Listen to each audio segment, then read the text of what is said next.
Don't you dare show up at my graduation ceremony. A boring old hag like you will just be everyone's laughing stock. It's my big day, so absolutely do not come." Hearing those words from Kelly made my head spin. It was clear she didn't see me as family. To her, I was just an embarrassment. "Hey, old hag, where are you now?" The moment I pressed the call button, Kelly's shrill voice pierced my ears. She sounded rushed and full of impatience, almost panicked. "You can't just leave a silly note like that and think it's okay. Where are you now? Come back home now." I could hear Jake's voice too. Both of them were freaking out. "My name is Lisa. I'm a 41-year-old housewife. I've been juggling a part-time job at the local real estate office while raising my daughter Kelly and doing housework for over a decade. I married my husband, Jake, 13 years ago. Jake had a daughter, Kelly, from his previous wife. I met Jake at my old workplace, a construction company, where he was there for business. Our company was tough on clients, but Jake, always smiling and cheerful, made a good impression on me. I recommended his products to my company, wanting to be helpful. As a result, his company was chosen. That connection led us to go out for meals several times, and we got deeply involved. He proposed, and I happily accepted, quitting my job to prepare for the wedding. Just before the wedding, Jake revealed that he was living alone with his 5-year-old daughter. At first, I thought it was a lie. It was hard to believe, but it was true. I met Kelly a week before the ceremony. She was maybe shy, hiding behind Jake, and wouldn't come out in front of me. That's when I decided I would live with them for Kelly's sake. I wanted to raise her into a fine adult. I planned to take care of Kelly properly, especially until she graduated from high school. I'm not sure why I felt this way, but her anxious eyes peeking out from behind Jake were unforgettable. I made up my mind and decided to marry Jake. It was my first marriage, and my family was against it. My father was furious and said, "They're mocking you." But I went against my parents' wishes and married Jake.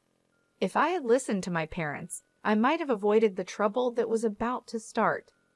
13 years have passed since that marriage. Kelly has turned 17 and is supposed to graduate from high school this year. It should be a joyful occasion, but I couldn't feel genuinely happy. The thought, "I'll make her a fine adult," crossed my mind when I decided to marry Jake. "Hey, old hag, where's my t-shirt? Where did you put it? You didn't steal it, did you?" 3 years after we started living together, Kelly began calling me old hag. At first, she was kind and gradually got used to me, but one day she started calling me old and her attitude became rough. I pulled the t-shirt out from the folded laundry and handed it to Kelly. "Why did you wash it? What if it shrinks? It should have been dry cleaned. You know, you're really clueless, seriously so dumb." I had hand washed and air dried the t-shirt because I thought the fabric would get damaged at the cleaners, but I couldn't say that to Kelly. All I could reply was, "I'm sorry." Kelly snatched it from my hand as if she was grabbing it and said, "Really, you're useless," and left with those parting words.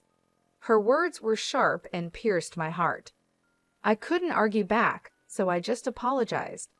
I didn't understand why Kelly had become so rough towards me.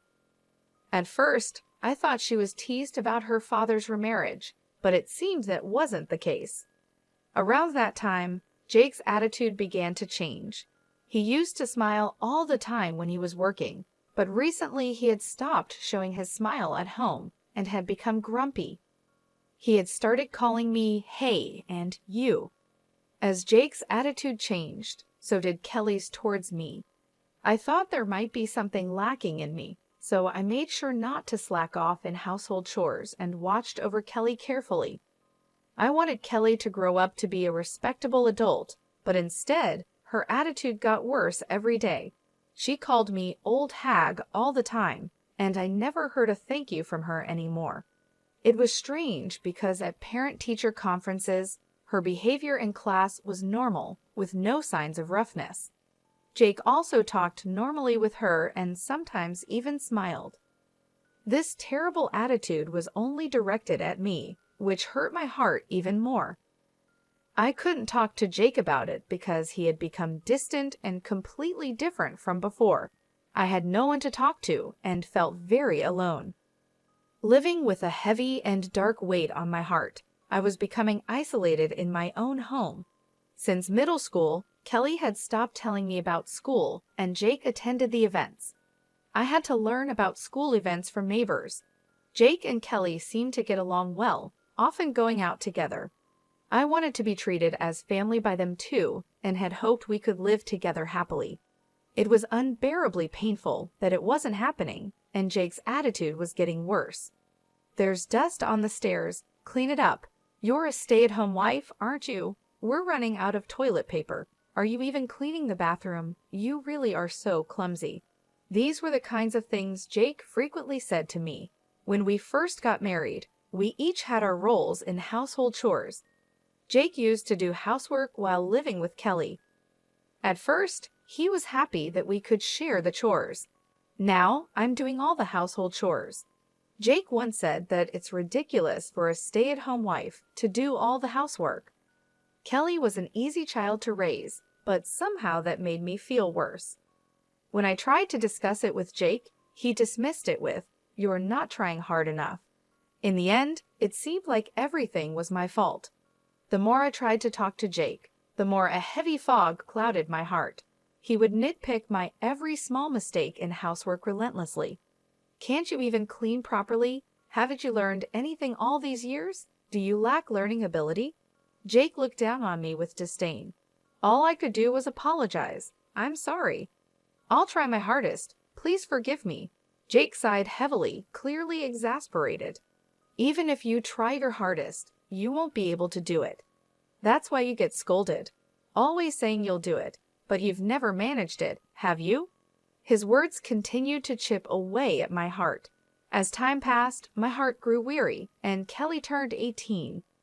I was curious about Kelly's future plans, but she wouldn't tell me, and Jake wouldn't talk to me about it either. By this time, I had stopped talking to Jake and Kelly unless absolutely necessary. I overheard Kelly and Jake discussing her plans after graduation. I wanted to know, so I stopped and listened. It's settled. I got into college on a recommendation, and I even got a scholarship. "It's all thanks to you, Dad." "Thank you." I could hear Kelly's happy voice. She would never speak to me in such a tone. "Good for you. It's the result of your efforts." It was worth pushing all the housework onto the clumsy maid. What an awful thing to say. He must be talking about me. Yeah, it was a good outlet for stress too. I could hear their contemptuous laughter. I quietly left the spot and hid in the bathroom. It was the only place I could be alone. I crouched in the bathroom, held my head, and cried. To think that Jake and Kelly thought of me in such a way. I had endured for the past 12 years. No matter how much my spirit was about to break, I kept being Kelly's mother and Jake's wife. Even when I felt I was at my limit, I forced myself to keep going.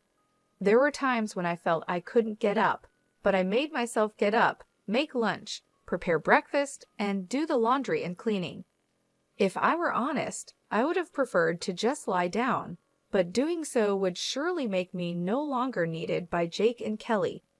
That fear kept me going. I spent my days exhausted. Honestly, I don't remember much from that time.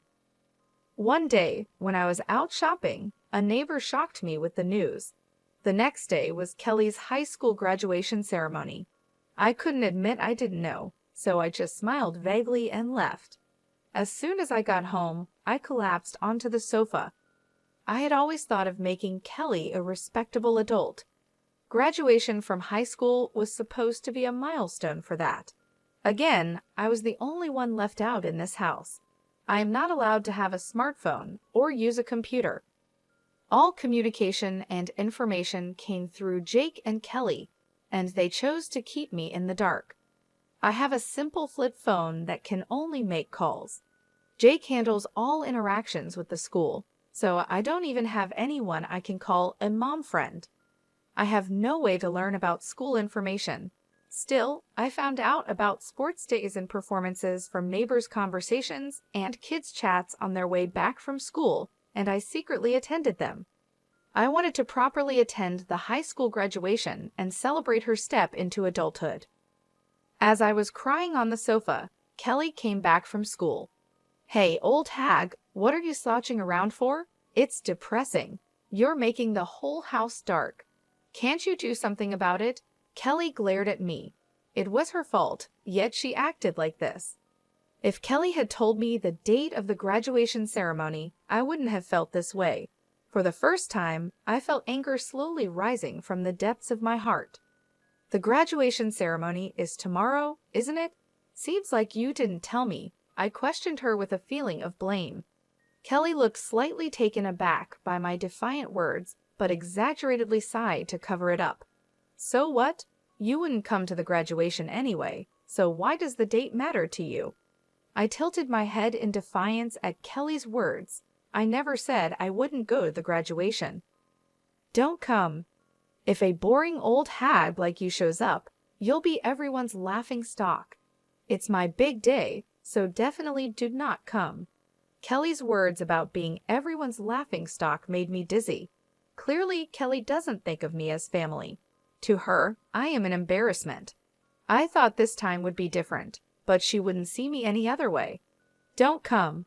Kelly's words pierced my heart. It was clear from her own mouth that I was nothing but a nuisance. That night, Jake came home with a suit and a dry cleaner's bag.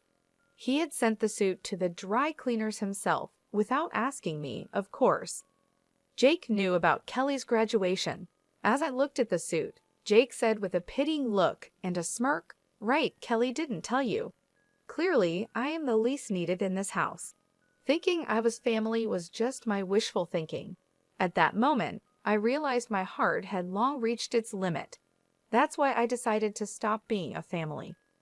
The next day, Jake and Kelly left together for her high school graduation. I was left behind.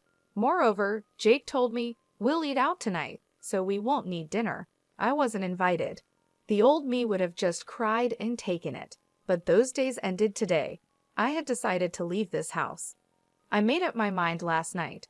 As soon as they left, I packed my bags, wrote a note, and left the house. I couldn't be a family with Kelly and Jake anymore. I decided to stay at my parents' house, about 3 hours away by train. At my parents' home, I started preparing to cut ties with Jake and Kelly. In the note I left, I wrote that I wanted to end our family relationship and live alone, and that I wished to discuss the details through a lawyer.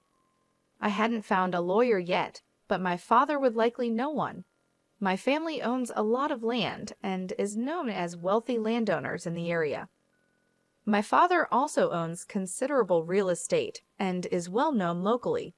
He certainly had lawyers in his circle. I had met a lawyer at a Christmas party when I was at home.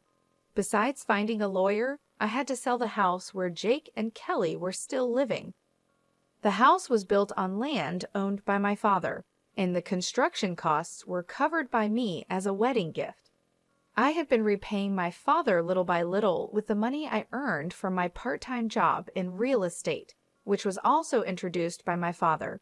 Essentially, the house, both the building and the land, are owned by my father. They are in his name officially. At the time, Jake probably thought the house was a gift since he never asked about the ownership. He was likely too afraid to upset my father and lose the house. Jake is quite the coward. He is aggressively assertive toward those he perceives as beneath him, but to those above him, he is subservient and ingratiating. I explained everything that had happened to my father. As I spoke, tears flowed uncontrollably. I had to stop several times due to my sobbing, but my father listened until the end. There were tears in his eyes too. What comforted me was that my father didn't criticize the decisions I had made back then. In the end, he simply said, "You've had a hard time." Afterwards, my father made calls, and soon lawyers and real estate management people came to the house. Everything happened very quickly after that. It was decided that the house would be demolished, and the demolition was set for 2 weeks later. In the note I left, I wrote, "Please leave within a week." My father sarcastically remarked, "That's quite generous of you." For me, it was just about avoiding later complaints. The week passed as I consulted with the lawyer about the divorce. I also told my mother about the divorce, and we cried together. I can't forget the look on her face, furious, like a demon. I also talked with my father about what would come next. Above all, I needed to set up a new foundation for my life. It took courage to talk to my parents, and it was hard, but once I did, my heart felt lighter, and I slept soundly for the first time in 12 years. A week passed peacefully at my parents' home. Then my cell phone rang. As expected, it was Kelly. Honestly, I didn't want to talk anymore. Remembering how Kelly had treated me all this time, a dark feeling spread through my heart. I decided to ignore the call, but the calls didn't stop. Jake also started calling repeatedly. They were probably calling about the note I left, and maybe the demolition crew had also contacted them. For 12 years, Jake and Kelly had called me old hag and treated me like a servant. The way they treated me was not how family should treat each other. The thought of dealing with them again made my skin crawl, but leaving things as they were wasn't right either.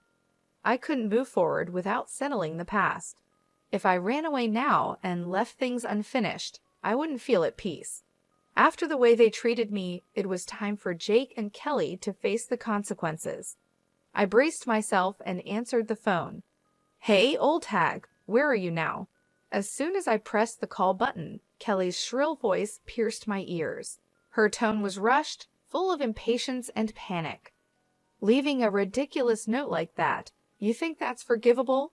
Where are you now? Come back right now." I could hear Jake's voice as well. Both of them were in a complete panic. I imagined Kelly coming home from graduation, finding that this servant-like woman who used to relieve their stress was gone. Moreover, there was a note saying divorce and leave the house. Even Kelly would panic in such a situation, especially on the day of her graduation ceremony. I couldn't help but let out a chuckle at how flustered Kelly was.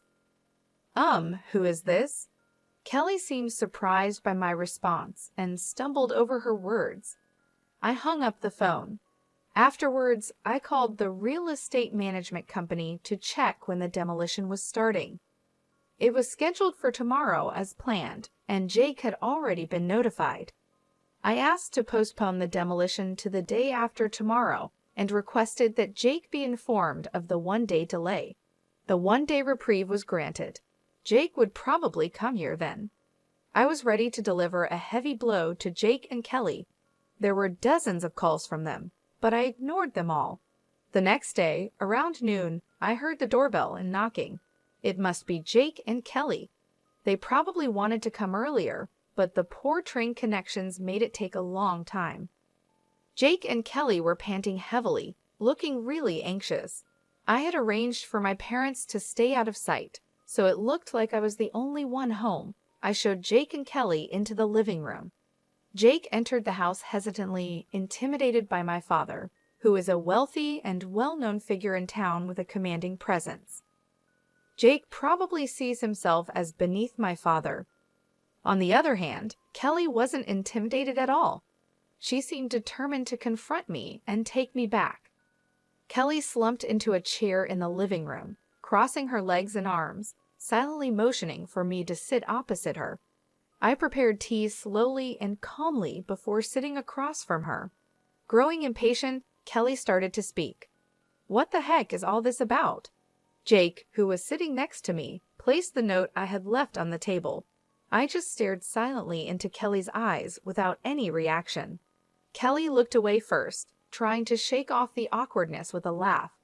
"What was with that 'who is this' yesterday? That was some pretty bad acting." Still, I remained silent, staring at Kelly.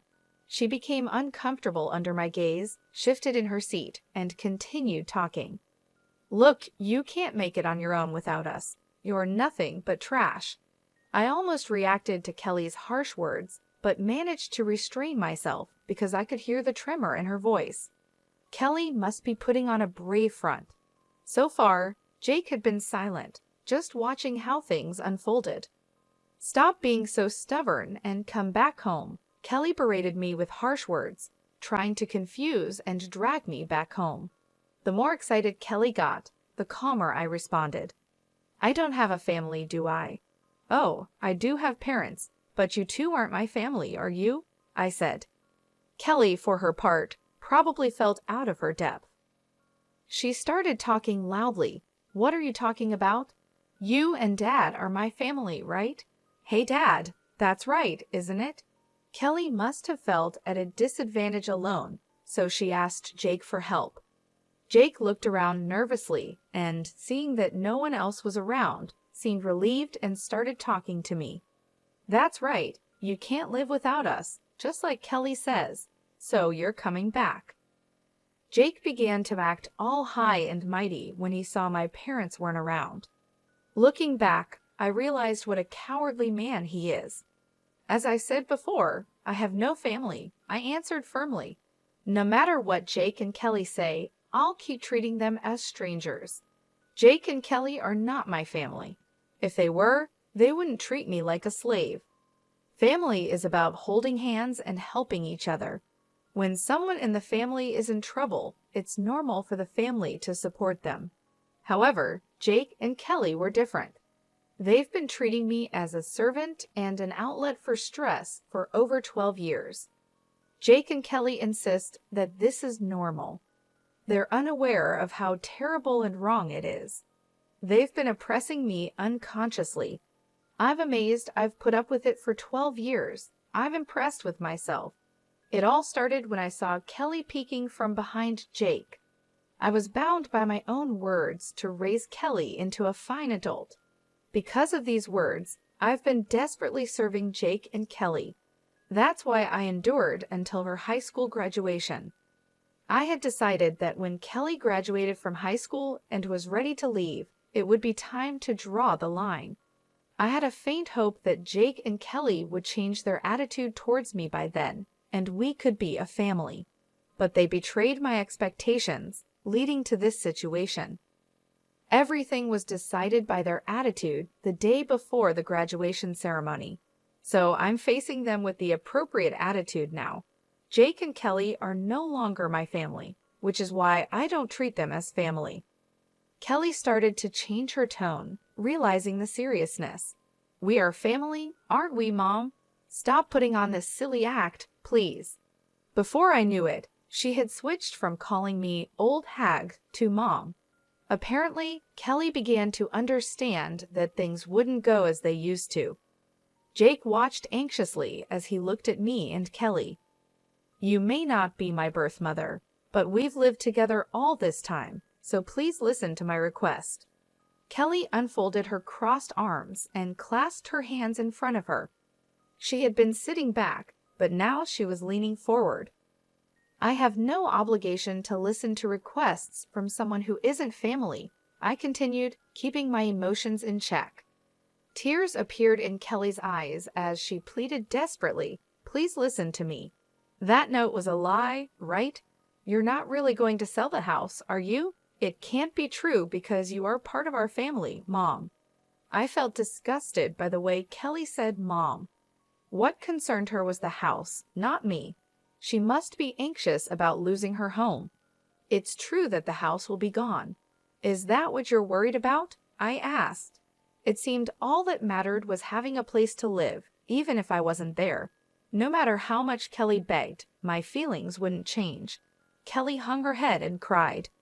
Jake, upset by Kelly's tears, lashed out at me. What kind of joke is this? Enough with your disrespectful attitude.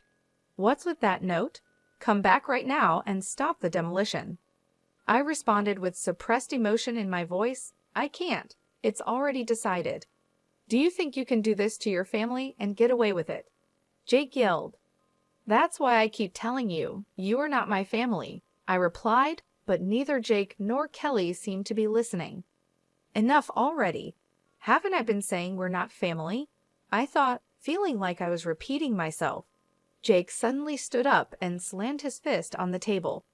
Don't mess with me. I was shocked but kept my emotions in check. Who's messing around? You haven't treated me as family for 12 years, and now you can't suddenly act like it. That's impossible. My voice came out harsher than I expected. I was angry too, even though I didn't show it. Anger was bubbling up inside me like magma. I couldn't forgive Jake and Kelly's incredibly selfish actions. They trampled on my 12 years of suffering and efforts to become a family with them. They rejected, mocked, and exploited me extensively. I was left out, feeling lonely and in pain. I had wished countless times to be treated as family, but my wish was never fulfilled. It took me 12 years to give up.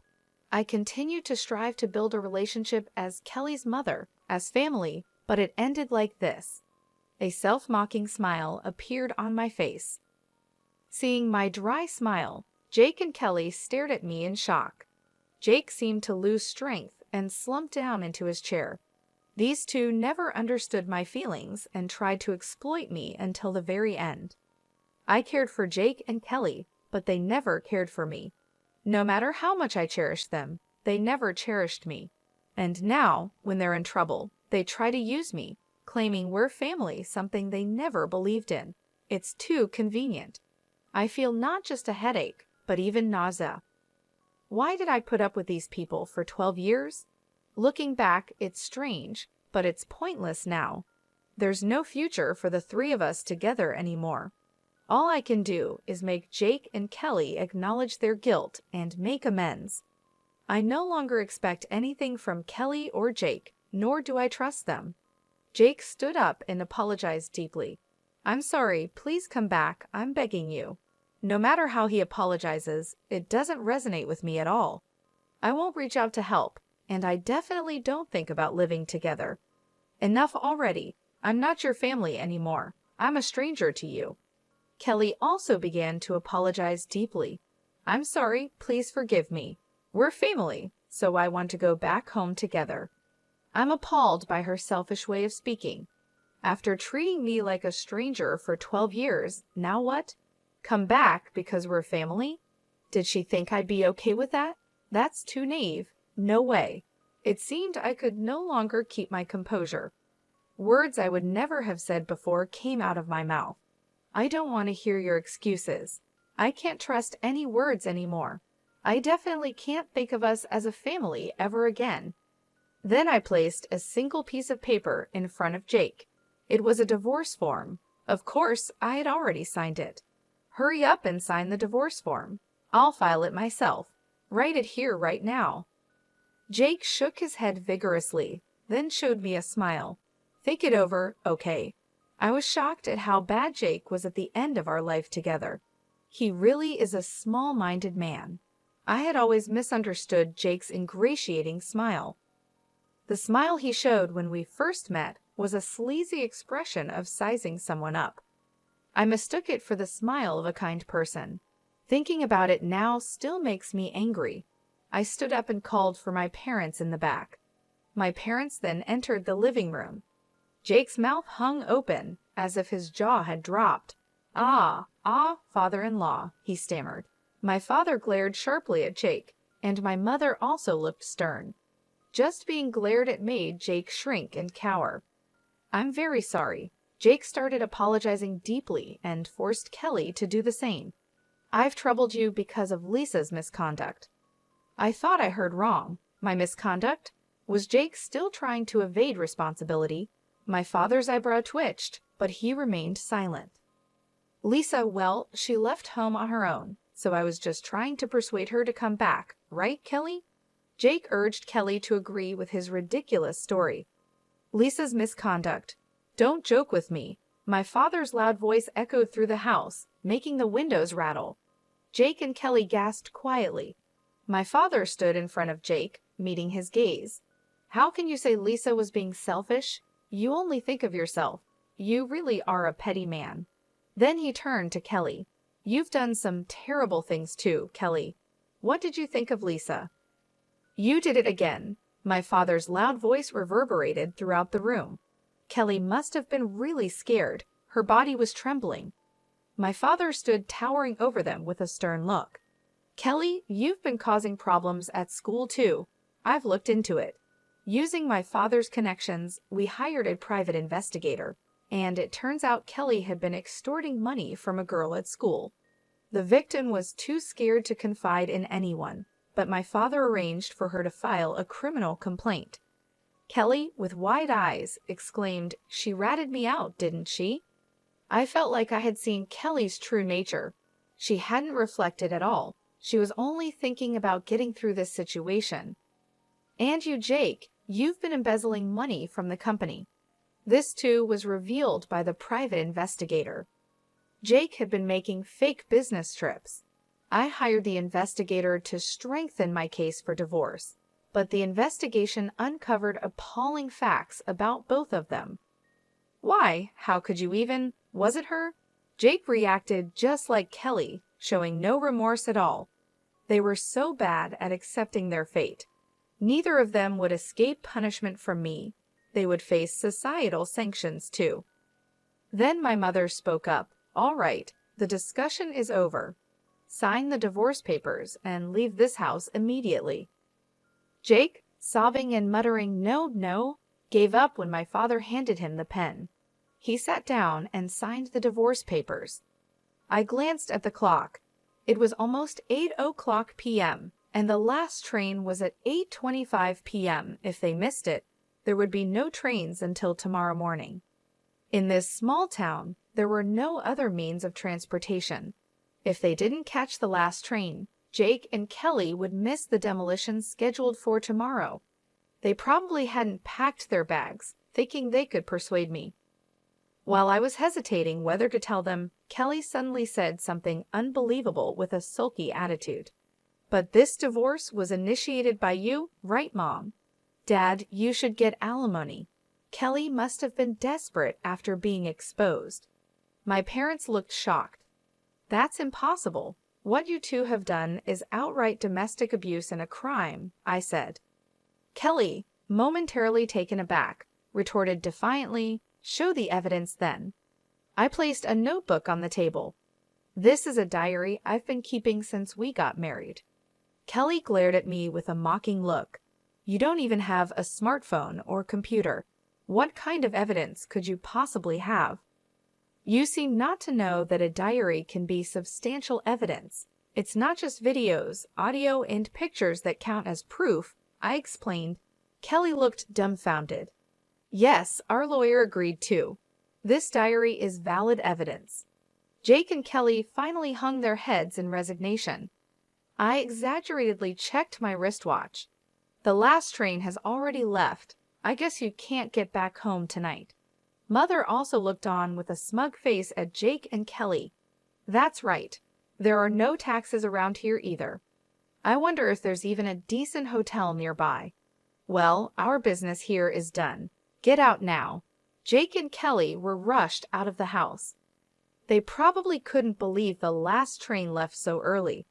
I watched them hurrying toward the station from the second-floor balcony. As I watched Jake and Kelly's flustered backs, everything that had been building up inside me began to flow away. There were still some loose ends to tie up, but it felt like it was finally over.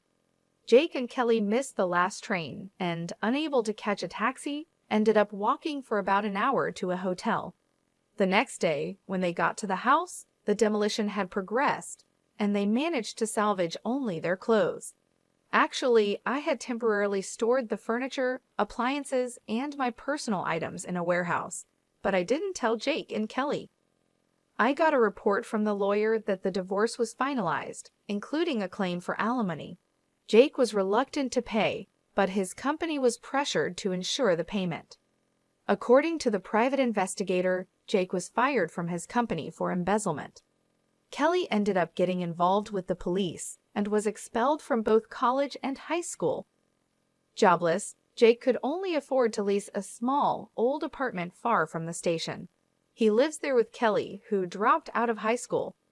Kelly blames everything on Jake, and Jake criticizes Kelly at every opportunity, leading to endless arguments between them, as reported by the private investigator. I was considering what to do next after quitting my part-time job at a real estate agency. Then my father suggested I help with the family business, and I got a job managing his resort real estate company. Living in a resort area is quite different from city life, but being surrounded by nature is a refreshing change. I've also started keeping a dog, so living alone isn't lonely. Right now, this dog is all the family I need. I think I'll just live a relaxed life with my dog from now on.